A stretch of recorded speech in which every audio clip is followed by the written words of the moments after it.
जय हिंद। पिछले क्लास में हम लोगों ने बाह्य कंकाल के बारे में देख लिया था, यानी कि एक्सोस्केलेटन सिस्टम के बारे में हम लोगों ने पूरा पढ़ लिया था। आज हम लोग इस वीडियो में पढ़ेंगे इंडोस्केलेटन सिस्टम, यानी कि आंतरिक कंकाल के बारे में। समझ आ गया? अगर हम लोग बात करें आंतरिक कंकाल की, तो जिसका कंकाल यानी कि हड्डी या फिर अस्थि, समझ आ गया, हड्डी क्या हो, बाहर हो, सॉरी अंदर हो, उसे हम लोग क्या कहेंगे, इंडोस्केलेटन कहेंगे। समझ आएगा कि नहीं? जिसका हड्डी अंदर हो उसे क्या कहेंगे, इंडोस्केलेटन। तो इंडोस्केलेटन को अगर देखें तो गाय क्या हो जाएगा, इंडोस्केलेटन। भैंस क्या हो जाएगा, इंडोस्केलेटन। शेर क्या हो जाएगा, इंडोस्केलेटन। हम लोग क्या है, तो इंडोस्केलेटन। जिसका हड्डी अंदर हो उसे हम लोग क्या कहेंगे, आंतरिक कंकाल। जैसे कि अगर हम बात करें मुर्गा की, तो क्या हो जाएगा, ये आंतरिक कंकाल हो जाएगा। समझ आ गया? यानी कि जिसका हड्डी अंदर हो उसे हम लोग क्या कहेंगे, आंतरिक कंकाल कहेंगे। समझ में आ गया कि नहीं? अगर हम लोग देखें कंकाल को, तो कंकाल को हम लोग कई नामों से जानते हैं। यानी कि ये जो कंकाल है, तो कंकाल को हम लोग हिंदी में कहते हैं अस्थि। क्या कहते हैं? हिंदी में कहते हैं इसे अस्थि। और अगर उर्दू देखें तो उर्दू में हम लोग कहते हैं हड्डी। इसे उर्दू में क्या कहते हैं, हड्डी। और इंग्लिश में इसे हम लोग बोन कहते हैं, बोन। समझा गया? ये जो हड्डी, अस्थि, बोन, ये सब जो है, इसे हम लोग दो भागों में बांट सकते हैं। पहला अगर देखें तो पहला भाग क्या हो जाएगा, पहला भाग हम लोग का हो जाएगा मजबूत, और दूसरा क्या हो जाएगा, कमजोर। समझ आ गया? तो ये जो अस्थि, हड्डी, बोन ये है, इसे हम लोग कितने कितने भागों में बांट सकते हैं, दो भागों में। पहला कौन सा, तो कमजोर, और दूसरा कौन सा, मजबूत। समझ आ गया कि नहीं? अगर हम लोग यहाँ पे अगर देखें तो कितने भागों में, दो भागों में हम लोग बांट सकते हैं। पहला बांट सकते हैं मजबूत, मजबूत। और अगर दूसरा देखें तो दूसरा हम लोग कह सकते हैं, दूसरा हम लोग कह सकते हैं इसे कमजोर। दूसरा हम लोग कह सकते हैं कमजोर, कमजोर। समझ में आ गया? पहला हम लोग इसे कह सकते हैं मजबूत, और दूसरा क्या कह सकते हैं, कमजोर। ये जो मजबूत हड्डी है, समझ आ गया कि नहीं, इसे मजबूत, तो इसे हम लोग कहते हैं अस्थि। क्या कहते हैं, अस्थि। इसे हम लोग कहते हैं अस्थि, इसे हम लोग कहते हैं अस्थि। समझ में आ गया कि नहीं? और अगर हम लोग ये कमजोर को देखें तो कमजोर को हम लोग कहते हैं उपास्थि, उपास्थि। समझ में आ गया कि नहीं? अस्थि और उपास्थि। समझ आ गया कि नहीं? इसे हम लोग क्या कहते हैं, उपास्थि। समझ आ गया कि नहीं? मजबूत को क्या कहते हैं, अस्थि, और कमजोर को क्या कहते हैं, उपास्थि। समझ में आ गया कि नहीं?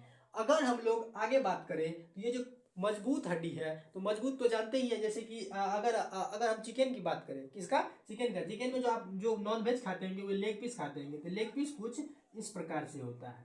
समझ में आ गया कि नहीं? इस प्रकार से होता है। ये बीच में जो ये है, ये हो जाएगा हम लोगों को मजबूत। ये क्या हो जाता है, मजबूत। क्या आप लोग जब चिकन खाते होंगे तो ये इस भाग को तो छोड़ देते हैं, बाकी वाली इस सबको भी खा लेते हैं। तो ये जो है, ये वाला भाग, ये इसे हम लोग कहते हैं कार्टिलेज। ये होता है कमजोर हड्डी। क्या होता है यह, कमजोर। ये कमजोर जो होता है इसे हम लोग क्या कहते हैं, कार्टिलेज, कार्टिलेज। समझ आ गया कि नहीं? ये क्या है, कार्टिलेज। समझ आ गया? अगर हम लोगों में देखें तो हमारे शरीर में जहां जहां ज्वाइंट होगा वहां वहां क्या होगा, कार्टिलेज। जैसे कि अगर हम लोग देखें तो यहाँ पे क्या है, हम लोगों का ज्वाइंट है, तो ये क्या हो जाएगा, कार्टिलेज। समझ आ गया कि नहीं? अगर हम लोग आगे बात करें तो यहाँ पे क्या है, ज्वाइंट है, तो ये क्या हो जाएगा, कार्टिलेज। समझ में आ गया? तो ये चिकन जो खाते होंगे, ये बगल में क्या खाते हैं, इसको चिबा चिबा के क्या करते हैं, चिबा चिबा के इसको खा लेते हैं। ये क्या है, ये हो गया कार्टिलेज हमारा। ये क्या हो जाएगा, कार्टिलेज। तो कमजोर हड्डी कहाँ है, तो कार्टिलेज। समझ में आ गया कि नहीं? यहाँ तक किसी को कोई दिक्कत? और ये जो मजबूत है, ये मजबूत हड्डी, तो ये बीच में क्या हो जाएगा, मजबूत। ये बीच वाला क्या है, मजबूत। हम लोग का ये जो है, अगर हम बात करें तो ये जो हड्डी है हमारा, ये क्या है, पूरा मजबूत है। समझ आएगा कि नहीं? ये जो रेडियस अल्ना जो ये क्या हो जाएगा, हमारा मजबूत है, इसे हम लोग कहेंगे बोन। और जो कमजोर है, यहाँ पे जो ज्वाइंट है, ज्वाइंट, ये क्या हो जाएगा, ये कार्टिलेज हो जाएगा। अगर हम लोग घुटना की बात करें तो घुटना में भी ज्वाइंट होता है। समझ आएगा कि नहीं? तो ये जो इसे हम लोग क्या कहेंगे, कार्टिलेज। यहाँ पे एक पटेला टाइप का होता है। समझ आएगा कि नहीं? हम लोग हड्डी के बारे में हड्डी का पूरा नाम याद करेंगे सीक्वेंस में। समझ आएगा कि नहीं? जैसे कि humerus, radius ulna, carpals, metacarpals, phalanges, जैसे करके टोटल हड्डी का नाम हम लोग याद करेंगे। समझ आएगा कि नहीं? तो ये समझ में आ गया? ये जो कमजोर है, कमजोर क्या हो जाएगा, ये कार्टिलेज कहते हैं। कमजोर वाला को क्या कहते हैं हम लोग, कार्टिलेज। और इसे क्या कहेंगे, बोन कहेंगे। क्या कहेंगे, बोन। यहाँ तक समझ में आ गया? यहाँ तक किसी को कोई दिक्कत? समझ आएगा कि नहीं? तो ये यहाँ तक समझ में आ गया? जहां जहां ज्वाइंट होगा मानव शरीर में या फिर कहीं भी, तो ये क्या हो जाता है, ये हड्डी होता है कमजोर, तो इसे हम लोग कहते हैं कार्टिलेज। समझा गया कि नहीं। अगर हम लोग मजबूत हड्डी को देखें तो क्या कहते हैं, उसे बोन कहते हैं। यहाँ तक जैसे कि चिकन का एग्जांपल देकर समझ में आएगा, जो नॉनवेज खाते होंगे उसको पता होगा कि चिकन के जो है लेग पीस में यहाँ पे बगल में क्या होता है, कार्टिलेज, जो कमजोर हड्डी होता है, इसे क्या करते हैं, चबा चबा के खा जाते हैं। समझा गया कि नहीं। और ये जो बीच वाला है, ये बीच वाला, इसे हम लोग कहते हैं बोन। क्या कहते हैं इसे, बोन। ये बहुत ही मजबूत होता है, इसीलिए हम लोग इसे नहीं खा पाते हैं। यहाँ तक समझ में आ गया। अब हम लोग आगे देखेंगे। अगर हम बाह्य कंकाल की बात करें तो बाह्य कंकाल किस किस चीज में होता है, तो मॉस्किटो हो गया, मॉस्किटो में क्या हो जाएगा, यानी कि मच्छर में बाह्य कंकाल होगा। समझाएगा कि नहीं। ये जो क्रोकोडाइल है, मगरमच्छ, क्या हो जाएगा, आंतरिक कंकाल हो जाएगा। समझ में आ गया कि नहीं। अगर हम लोग बात करें टर्टल यानी कि कछुआ की, तो कछुआ क्या हो जाएगा, आंतरिक कंकाल और बाह्य कंकाल दोनों होगा। लेकिन अगर हम लोग एनिमल्स की बात करें, हम लोगों की बात करें, तो हम लोगों में क्या होता है, तो हम लोगों में आंतरिक कंकाल होता है। समझाएगा कि नहीं। और ये जो कमजोर वाला हड्डी है, इसे हम लोग क्या कहते हैं, कार्टिलेज, यानी कि जहां जहां ज्वाइंट होगा उसे हम लोग क्या कहेंगे, कार्टिलेज। समझ में आ गया। और ये जो मजबूत हड्डी है, इस मजबूत हड्डी को हम लोग क्या कहते हैं, बोन कहते हैं। समझ में आ गया कि नहीं। इसे हम लोग क्या कहते हैं, बोन। तो यहाँ पे एक ये मान के चलिए क्या हो जाएगा, ये बोन हो जाएगा। समझा गया, ये बन गया बोन। क्या बन गया, बोन। समझा गया कि नहीं। अगर हम लोग देखें तो बोन में क्या क्या चीज पाया जाता है, समझ आ गया कि नहीं, पूरे हम जानेंगे। तो अगर हम लोग बात करें तो हड्डी में जो है एक का पाया जाता है प्रोटीन, जिसे हम लोग कहते हैं ओसीन प्रोटीन। क्या कहते हैं, ओसीन प्रोटीन। पहला क्या हो जाएगा, ओसीन प्रोटीन, ओसीन प्रोटीन। समझ आ गया कि नहीं।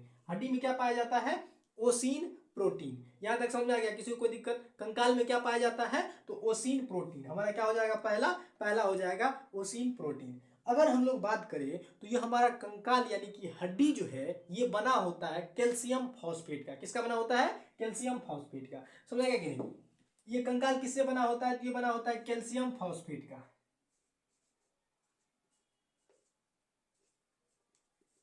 ये किससे बना होता है, तो कैल्शियम फॉस्फेट से बना होता है। कौन चीज, हमारा बोन यानी कि हड्डी। हड्डी किससे बना होता है, तो हड्डी बना होता है कैल्शियम फॉस्फेट से।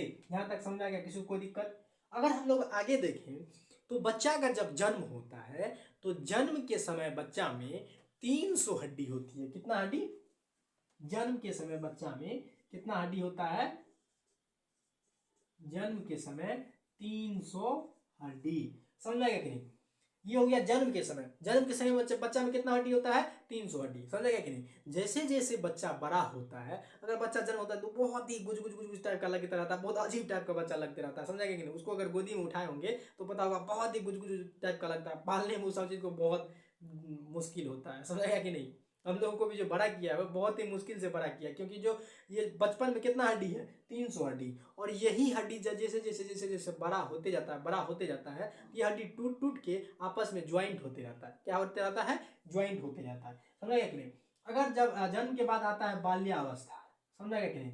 कौन सा अवस्था, बाल्यावस्था। अगर हम लोग बात करें तो बाल्यावस्था में जो है, देखिए जन्म के समय कितना हड्डी है, 300। और बाल्यावस्था में थोड़ा सा जैसे ये नम्हर हुआ, तो नम्हर होने के बाद जो है ना, बच्चा में हड्डी हो जाता है 208। कितना हड्डी हो जाता है, 208 हड्डी। समझिए, देखिए 300 हड्डी था और यहाँ पे जो है ना 92 हड्डी जो है ना, सोच सकते हैं कि टूट टूट के बाल्यावस्था में जैसे ही प्रवेश किया, एक दूसरे से ज्वाइंट होकर के ये कितना हड्डी बन गया, तो 208 हड्डी बन गया। समझा गया कि नहीं। उसके बाद अगर हम लोग देखें तो ये जो बोन है, बोन जो है ना किशोरा अवस्था, जैसे ही बच्चा बड़ा होता है, नमर होता है, यंग में आता है। समझा गया कि नहीं। तो यंग एज में जो है ना बच्चा का हड्डी हो जाता है कितना, मानव का हड्डी कितना हो जाता है, 200। यंग में अगर देखें तो यंग में हड्डी कितना हो जाएगा, 206। समझा गया कि नहीं। तो अगर बात करें तो बच्चा में यानी कि जन्म के समय कितना कंकाल होता है, तो कंकाल की बात करें तो 300 होता है। उसके बाद जैसे ही बाल्यावस्था में प्रवेश करता है तो बाल्यावस्था में मानव शरीर में कितना हड्डी होता है, तो 208। जैसे ही यंग एज में आ जाएंगे तो कितना हड्डी होता है, तो 206। समझा गया। तो मानव शरीर में कितनी हड्डियां पाई जाती है, तो 206। समझा गया। अगर ऐसे करके पूछे कि मानव शरीर में कितनी हड्डियां होती है, तो 206। समझ आ गया। उसके बाद अगर पूछे कि बाल्यावस्था में मानव के शरीर में कितनी हड्डियां होती है, तो 300 हड्डी। समझा गया कि नहीं। हम लोग क्या है, एनिमल है, तो एनिमल के बारे में पढ़ेंगे ना, समझा गया। हम लोग किस कैटेगरी में आते हैं, तो एनिमल्स के कैटेगरी में। तो मानव का यानी कि जूलॉजी हम लोग पढ़ रहे हैं, तो जूलॉजी के बारे में पढ़ेंगे, यानी कि हम लोग के शरीर के बारे में पढ़ेंगे, समझा गया कि नहीं। तो जन्म के समय ऐसे पूछे कि मानव शरीर में जन्म के समय कितना हड्डियां होती है, तो 3 हड्डी, समझ में आ गया कि नहीं। उसके बाद अगर हम लोग बाल्यावस्था की बात करें तो बाल्यावस्था में कितना हड्डी होते हैं, तो 208। और उसके बाद हम लोगों यानी कि हम लोग क्या है, यंग है, समझा गया। तो यंग में कितना हड्डी होती है, तो 206। यहाँ तक समझ में आ गया। अब अगर हम लोग बात करें कि बोन का घनत्व, घनत्व किस साल तक, कितना एज तक जो है ना बरकरार रहता है, तो अगर हम बात करें तो मानव शरीर में जो है ना 30 ईयर तक, 30 साल तक घनत्व, अगर हम इसका बात करें घनत्व की, घनत्व की, तो घनत्व जो है ना 30 ईयर तक, 30 ईयर तक जो है ना बहुत ही बरकरार होता है, समझा गया। अगर हम देखें तो हम लोग अभी क्या है, यंग है, समझा गया कि ना। हम लोग के शरीर में जो हड्डी टूटेगी, समझा गया, तो अच्छा से बहुत ही जल्दी 1 से 1.5 मंथ में क्या होता है, रिकवर होके जो है ना नया हड्डी बन जाता है, समझा गया। उसके बाद अगर हम लोग बात करें तो 200 बाल्यावस्था में जब 208 हड्डी रहती है, तो उस समय में बहुत ही जल्दी हड्डी बन जाता है, समझा गया, यानी कि जुट जाता है, समझा गया कि नहीं।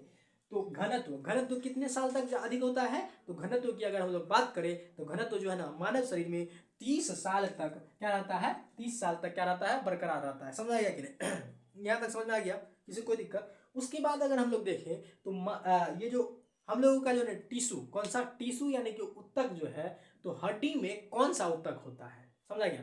तो अगर हम लोग बात करें हड्डी में उत्तक का, तो हम लोग क्या जो उत्तक है ना यानी कि हड्डी में, तो हड्डी में होता है, याद कीजिए हम लोग जब टिश्यू चैप्टर पढ़ रहे थे, तो टिश्यू चैप्टर में पढ़ाए थे आपको कनेक्टिंग टिश्यू के बारे में, समझा गया, यानी कि संयोजी उत्तक के बारे में।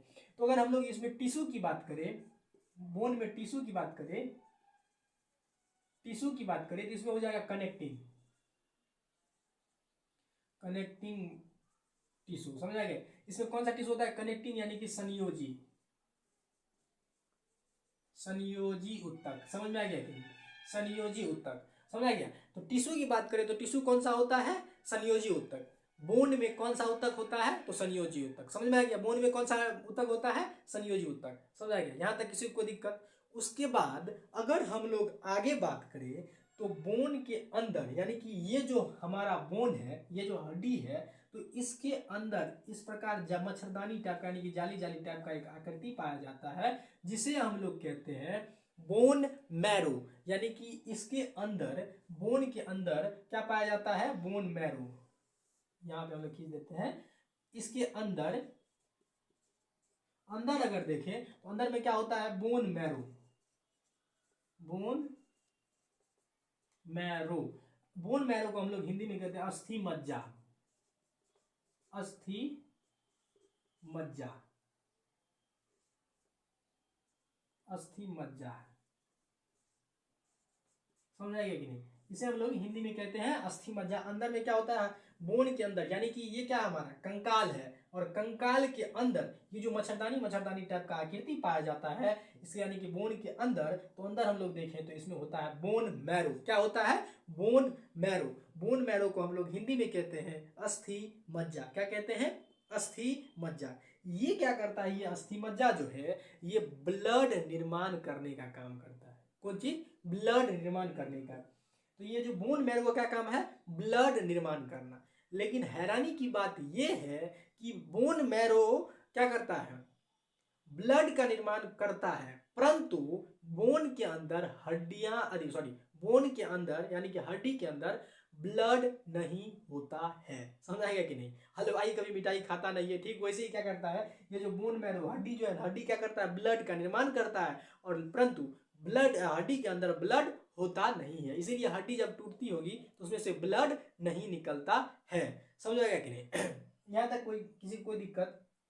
अगर हम लोग बात करें तो जब इसके अंदर ब्लड है ही नहीं, और ये कौन सा टिश्यू है, कनेक्टिंग टिश्यू, जब इसके अंदर ब्लड है ही नहीं तो ऊर्जा कहाँ से निर्माण होता है, तो ऊर्जा निर्माण करता है हड्डी के अंदर लिम्फ। क्या करता है, लिम्फ। इसे हम लोग कहते हैं, लिम्फ को कहते हैं हिंदी में लासिका। क्या कहते हैं, लासिका। तो ऊर्जा निर्माण कौन करता है, तो लिम्फ, ऊर्जा, ऊर्जा निर्माण कौन करता है, तो लिम्फ, लिम्फ। इसे हम लोग हिंदी में क्या कहते हैं, तो हिंदी में कहते हैं लासिका, लासिका, समझा गया। तो हड्डी के अंदर यानी कि बोन के अंदर ऊर्जा निर्माण करने का काम कौन करता है, तो ऊर्जा निर्माण करने का काम कौन करता है, यानी कि लिम्फ, हमारा लिम्फ। ये जो लासिका है, लासिका क्या करता है, ऊर्जा निर्माण करने का काम करता है। हड्डी के अंदर ब्लड बनाने का काम कौन करता है, तो ब्लड बनाने का काम करता है बोन मैरो यानी कि अस्थि मज्जा, समझाएगा कि नहीं, क्या कहते हैं इसे, अस्थि मज्जा। यहां तक किसी को कोई दिक्कत, समझा गया कि नहीं। तो हड्डी के अंदर क्या होता है, बोन मैरो, बोन मैरो को हम लोग हिंदी में क्या कहते हैं, तो हिंदी में कहते हैं अस्थि मज्जा, समझा गया, किसी को कोई दिक्कत। बोन को हम क्या, बोन मैरो को क्या कहते हैं, अस्थि मज्जा। ये क्या करता है, ब्लड निर्माण करता है, ब्लड निर्माण कौन करता है, तो ये अस्थि मज्जा। परंतु हड्डी के अंदर यानी कि बोन के अंदर किसी भी प्रकार का कोई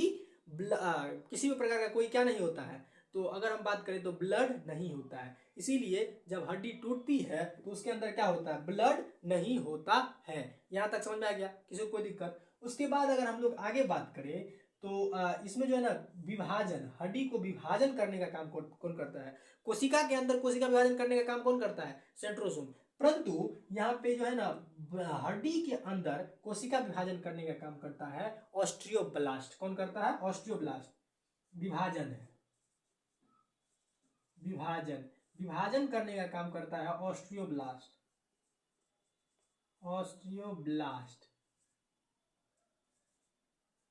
समझ में आ गया। ऑस्ट्रियोब्लास्ट क्या करता है, विभाजन करने का काम करता है। तो ये विभाजन का काम कौन करता है हमारे कंकाल के अंदर, तो ऑस्ट्रियोब्लास्ट क्या करता है, विभाजन का काम करता है। यहां तक समझ आ गया, किसी को दिक्कत। एक बार हम लोग इसको पूरे रिवीजन कर लेते हैं। हमारे जो बोन है, बोन के अंदर अगर हम लोग बात करें कौन सी प्रोटीन पाया जाता है, तो बोन के अंदर ओसिन प्रोटीन पाया जाता है, समझा गया। उसके बाद अगर हम लोग आगे बात करें तो बोन के अंदर किससे बना होता है, कैल्शियम फॉस्फेट से। हमारा बोन किससे बना होता है, कैल्शियम फॉस्फेट से। हमारा हड्डी किससे बना होता है, कैल्शियम फॉस्फेट से। इसके अंदर कौन सा प्रोटीन पाया जाता है, तो ओसिन प्रोटीन पाया जाता है, समझा गया। उसके बाद हम लोग बात करें तो बोन के अंदर कौन चीज होता है, बोन मैरो होता है। कौन चीज होता है, बोन मैरो यानी कि अस्थि मज्जा। ये अस्थि मज्जा क्या करता है, तो ब्लड निर्माण करने का काम करता है। परंतु इनके अंदर ब्लड होता है, सॉरी, ब्लड निर्माण करने का काम करता है, परंतु हड्डी के अंदर किसी भी प्रकार का कोई ब्लड नहीं होता है, समझा गया। उसके बाद ऊर्जा निर्माण करने का हड्डी में काम कौन करता है, तो ऊर्जा निर्माण करने का काम करता है लिम्फ यानी कि लासिका, समझ में आ गया।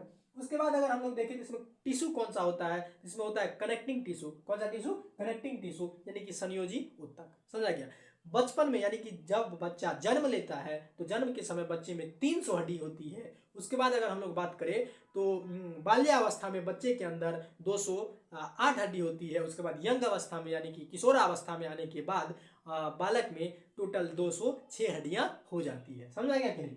उसके बाद अगर हम बात करें तो कोशिका विभाजन का काम कौन करता है, तो कोशिका विभाजन का काम हड्डी के अंदर करता है ऑस्ट्रियोब्लास्ट। कौन करता है, ऑस्ट्रियोब्लास्ट। यहां तक किसी को कोई दिक्कत। उसके बाद अगर हम देखेंगे घनत्व देखें तो इसके जो है ना, इसका जो है ना घनत्व 30 साल तक बहुत ही ज्यादा होता है। 30 साल तक विभाजन बहुत जल्दी होता है, इसलिए जो है ना 1 से 1.5 से 2 मंथ में क्या होता है, हमारा हड्डी जो है ना अगर टूटने के बाद सही हो जाता है, समझा गया कि नहीं। कल की वीडियो में हम लोग जो है ना टोटल हमारे मानव शरीर में 206 हड्डी जो है, तो 206 हड्डी के बारे में पढ़ेंगे और उसका नाम याद करेंगे। जैसे कि अगर हम लोग हाथ की हड्डी को देखें तो हाथ में पाया जाता है हुमोरियस, रेडियस, अल्ना, कार्पल, मेटाकार्पल, फ्लेंजी। अगर हम लोग पैर में देखें तो फ्यूमर, पटेला, फ्यूला, टीबिया, टार्सल, मेटाटार्सल, फ्लेंजी, इसके बारे में देखेंगे। उसके बाद अगर हम देखें तो स्केपुला हो गया, कैल्विक हो गया, कमर की हड्डी पैल्विक हो गया, समझा। इस सब के बारे में जो है ना यानी कि टोटल 206 हड्डी के बारे में हम लोग नेक्स्ट वीडियो में पढ़ेंगे। तब तक आज का क्लास कैसा लगा कमेंट सेक्शन में लिखना मत भूलिएगा। तब तक जय हिंद, मिलते हैं अगले वीडियो में।